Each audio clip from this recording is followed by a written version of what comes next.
আমরা লবণ চাষিরা হয় মরে যাব, না হয় আমরা লবণের ন্যায্য মূল্য দিয়ে আমরা বেঁচে থাকবো। লবণ মিল মালিক হল সিন্ডিকেট গড়ি নিজের অর্থনৈতিক সমৃদ্ধ জনলাই দেশীয় লবণ শিল্পরে ধ্বংস করিবেলা ইন্ডাস্ট্রিয়াল লবণের নাম দিয়ে সরকারের বিভিন্ন মন্ত্রণালয় এবং সংশ্লিষ্ট সংস্থার নিয়ন্ত্রণ করি লবণ আমদানি এলসি অনুমোদন করিবার ফায়তারা করে। যদি তারা পরিকল্পনা বাস্তবায়ন হয় বাংলাদেশের একমাত্র স্বনির্ভর লবণ শিল্পর ধ্বংস নিশ্চিত।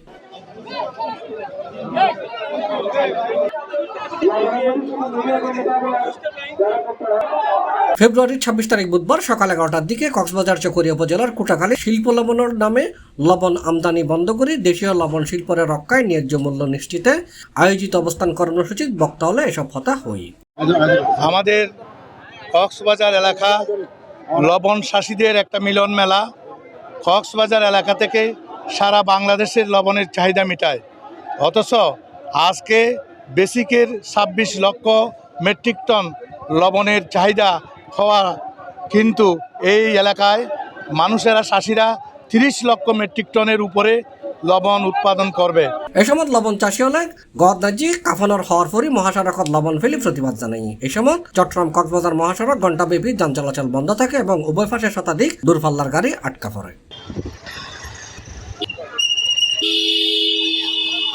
বিক্ষোভ অবস্থান কর্মসূচির স্থানীয় ইউপি চেয়ারম্যান মোহাম্মদ আব্দুর রহমান, অধ্যক্ষ এস এম মঞ্জুর, কক্সবাজার লবণ চাষী ও ব্যবসায়ী সংগ্রাম পরিষদের সভাপতি মোহাম্মদ জামিল ইব্রাহিম, সংগ্রাম পরিষদের সাধারণ সম্পাদক মিজানুর রহমান কুকন মিয়া। সরকারের কাছে আমার দুটা দাবি।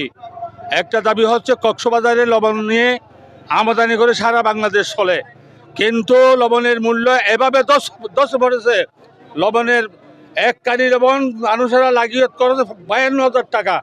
প্রধান উপদেষ্টার কাছে আমরা আবেদন জানাতে এসেছি, আমরা লবণ চাষিরা হয় মরে যাব, না হয় আমরা লবণের ন্যায্য মূল্য দিয়ে আমরা বেঁচে থাকবো। সমাবেশে তার উপস্থিত আছেন আব্দুল গফুর, এম জাফর আহমদ, আনিসুর রহমান, ফরিদুল ইসলাম, মনসুর আলম, নাসির উদ্দিন, আবুল হাশেম সহ উপজেলার উপকূলীয় ইউনিয়নের প্রায় সহস্রাধিক লবণ চাষী অংশ নেয়। C+ TV, Chittagong.